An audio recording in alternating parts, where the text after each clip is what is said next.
ओम सैनी साहब, एक हम सब लोगों के लिए कोई, देखिए हम सरकार बनेगी इंडिया की तो ये भी अपने को पता है कि कोई वो आसमान के तारे तोड़ के नहीं लाएंगे। हम और आपको, जो हम लोगों ने पहले भी कहा था कि कितने दिनों बाद हम लोगों को बीजेपी का दलाल कहा जाने लगेगा, ये वो है क्वेश्चन, तो उनसे भी पूछेंगे, उनको भी बुरा लगेगा। लेकिन ये जो एक देश में हिटलर शाही, इस तरह का जो एक वो था, वो माहौल बिल्कुल तय बात है कि वो खत्म हो जाएगा, इसमें कहीं कोई दो राय नहीं है। तो आपका एक ओवरऑल रिएक्शन इस उस पे, और राजस्थान के बारे में आप, मतलब ये ग्राउंड पे जैसे मैं फील कर सकता था ये हो रहा है, आप थोड़ा एक राजस्थान के बारे में कुछ एक संक्षेप में कह देंगे। आज हम लोग दो तीन बार एक दूसरे से प्रश्न करने की कोशिश करेंगे, इसलिए आज हम लोग थोड़ा उत्तर छोटा रखेंगे। ओम सैनी साहब, देखिए, मैं, जैसे आप एक्टिविस्ट रहे हैं वैसे मैं भी एक्टिविस्ट रहा हूं और स्वयं फेडरेशन का प्रेसिडेंट रहा, और किसान आंदोलनों से मेरा ताल्लुक उस जमाने से ही काफी नजदीकी से रहा। शेखावाटी के इलाके में मेरा बहुत घूमना फिरना रहा, तो मैं नब समझता हूं कि विभिन्न संप्रदाय, वो जाति समूह किस तरीके से एक्ट करते हैं और किस वक्त, क्योंकि हमारे यहाँ जागीरदारी और राजशाही से जो टकराने की हिम्मत थी वो किसानों के अंदर ही थी। उन्होंने ही राजशाही और जागीरदारी के साथ में, सामंतों के साथ में लड़ाई लड़ी। उसका मैं कुछ प्रत्यक्षदर्शी हूँ, क्योंकि मैं 80 बरस अब पूरे कर चुका हूँ, तो मैं ये कह सकता हूँ कि प्रत्यक्षदर्शी हूँ, और उसको कैसे लोगों को वो प्रताड़ित होते थे और किस तरीके से ऑर्गेनाइज हुए, ये सब चीजें मैंने देखी हैं। बहरहाल उसका नतीजा ये है कि जब जब किसी पॉलिटिकल पार्टी का गठन होता है तो उसके जन संगठन होते हैं, अगर वो कागजी नहीं है तो, और वो अपने उस एरिया में काम करते हैं जहां उनको सौंपा गया है, चाहे नौजवानों का, किसानों का हो, चाहे मजदूरों का हो, चाहे छात्रों का हो, चाहे महिलाओं का हो, उनके बीच में काम किया जाता है। ये होता रहा है बड़ी मजबूती के साथ में राजस्थान में। कांग्रेस का दफ्तर भी चलता था तो सीपीआई का दफ्तर भी चलता था, सीपीएम का दफ्तर भी चलता था और जनसंघ का दफ्तर भी चलता था।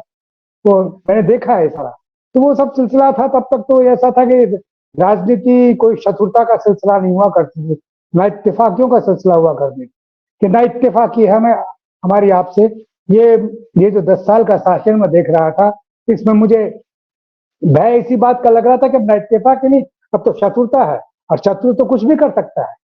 इमरजेंसी में मैं 19 महीने जेल में रहा, और इसलिए रहा कि जनाधिकारों के खिलाफ जब कोई काम हुआ तो उसके खिलाफ खड़े हुए हम लोग, और वो है। उसके बाद में जितनी वकालत है मैं करता रहा हूँ कांग्रेस के डेमोक्रेटिक स्वरूप की और इस सेंट्रिस्ट पार्टी की। मैं समझता था कि एक सेंट्रिस्ट पार्टी हमारे मुल्क में रूल कर सकती है, और ये श्रेष्ठ है, इसमें अगर बेहतर लोग रहें और इनके जो प्रोग्राम है वो ज्यादा सहज तरीके से लागू हो सकते हैं, ये ख्याल में था। इसीलिए ये सब हुआ। और आज मैं महसूस करता हूं कि जब नरेंद्र भाई मोदी बन के आए 2014 में, तो वैसे तो वो 1980 की उपज है, भारतीय जनता पार्टी की उपज है, लेकिन उनमें वो सब ट्रेंड्स नहीं थे जो सिकंदर वक्त में थे, या अटल बिहारी वाजपेयी में थे, या आडवाणी जी में थे।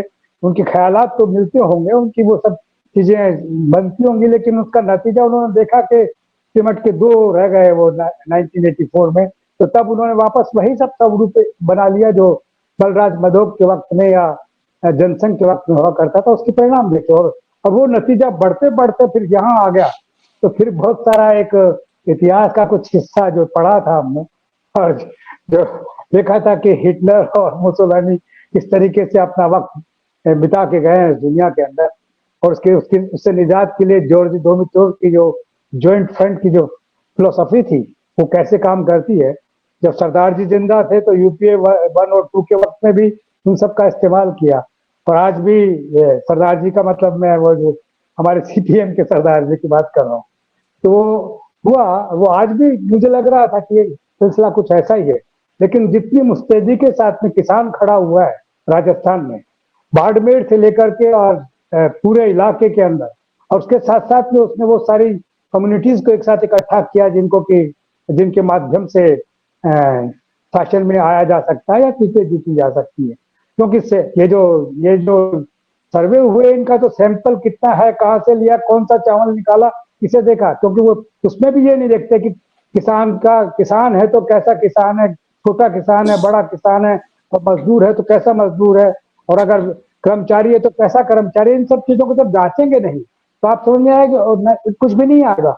और हमारे वक्त हमारा जो सिलसिला रहा वो लोगों की नब्ज और चेहरे बता देते हैं कि वो लोग कैसे और कहाँ जा रहे हैं। तो यही एक स्वरूप है जिसका कि फायदा मिला है। और आज जो कुछ आपने पूछा और मैंने बताया, और क्योंकि मेरे को डर जरूर लग रहा था लगातार, क्योंकि लोग विधानसभा के चुनाव में जिस तरह के परिणाम आए, क्योंकि मेरा कहना यह था कि हिंदुस्तान में पहली बार अगर किसी सरकार ने डायरेक्टिव प्रिंसिपल्स को वेलफेयर स्टेट का नमूना बनाया है, उनके लिए गारंटियां तैयार की, तो वो गहलोत की गवर्नमेंट थी। उसमें काफी सारी बातें थी कि सचिन पायलट के साथ में विवाद लो, वो अलग बात थी, लेकिन जो स्वरूप बना था, और वो मैं इसीलिए कह रहा था कि ये जितना भी ये जितनी सीटें हैं, जिनमें चूंकि एक लोकसभा के अंदर करीब 8 विधानसभा क्षेत्र आते हैं, तो 8 में से अगर 5 जिसमें गए हैं या 4-4 भी जिसमें गए हैं और जिसमें एक्टिविज्म नजर आता है, वोट पोल नजर आता है, वही सारी सीटें निकल करके आएगी। जो पहले जो वैसे मतलब मैंने उस तरीके से सीटों का ये मूल्यांकन किया कि ये निश्चित रूप से आ सकते हैं, और यही हुआ। और मेरे को इसलिए लग रहा है कि जिस तरह का दृश्य बना हुआ था उसमें निजात का रास्ता यही था जो आज हम देख रहे हैं कि उसके लिए मुबारकबाद दी जानी चाहिए उन लोगों को जो संघर्ष कर रहे हैं, और राहुल गांधी खास तौर से इन्होंने सारे काम को स्टार्ट कर दिया। ओम सैनी साहब, मुझे सिर्फ एक चीज बता दीजिए, ये मोदी जी ने जब इस इलेक्शन में, जब से इलेक्शन अनाउंस हुआ, जब मुंह खोला तब उन्होंने बीजेपी का वोट कम किया। मैं आप बिल्कुल दावे से कह सकता हूं, जब मुंह खोलते गए वो वोट कम करते गए। और एग्जिट पोल जो इन लोगों को लगा था कि हम एक ऐसी चीज कर देंगे कि एग्जिट पोल लगा देंगे, सबका वो डाउन हो जाएगा, सब लोग डिमोरलाइज हो जाएंगे। मुझे ऐसा लगता है कि एग्जिट पोल को करके इन्होंने चौकन्ना कर दिया। आप सब चौकन्ने हो गए, सब लोग जाके वहां देखने लगे। अखिलेश यादव ने कहा था यहाँ पे, ऑफिशियली कहा, अपने सारे लोगों से इन्होंने कहा कि भाई जहां जहां काउंटिंग स्थल है आप लोग बाहर, वहां कम से कम 10,000 लोग समाजवादी पार्टी के कार्यकर्ता रहें, चाहे कांग्रेस की सीट हो चाहे समाजवादी पार्टी की सीट हो। और वो पब्लिक प्रेशर रहता है। ऐसा है कि जो मैंने सुबह भी कहा था, ये जो जिनको फोन करके अमित शाह धमका रहे थे कि ये कर देंगे वो कर देंगे, अमित शाह वहां दिल्ली से बचाने आएंगे। अगर आप किसी के साथ ब्लेटेंटली ये काम करिएगा, बेईमानी करवाइएगा, तो वहां पे जो लोग खड़े हुए हैं वो भी अच्छा, इसके लिए रोती हुई बीजेपी गई थी इलेक्शन कमीशन, ये बवाल करना चाहते हैं। अरे भाई, तुम बेईमानी करना चाहते हो और वो बवाल करना चाहते हैं, तो तुम क्यों बेईमानी कर रहे हो?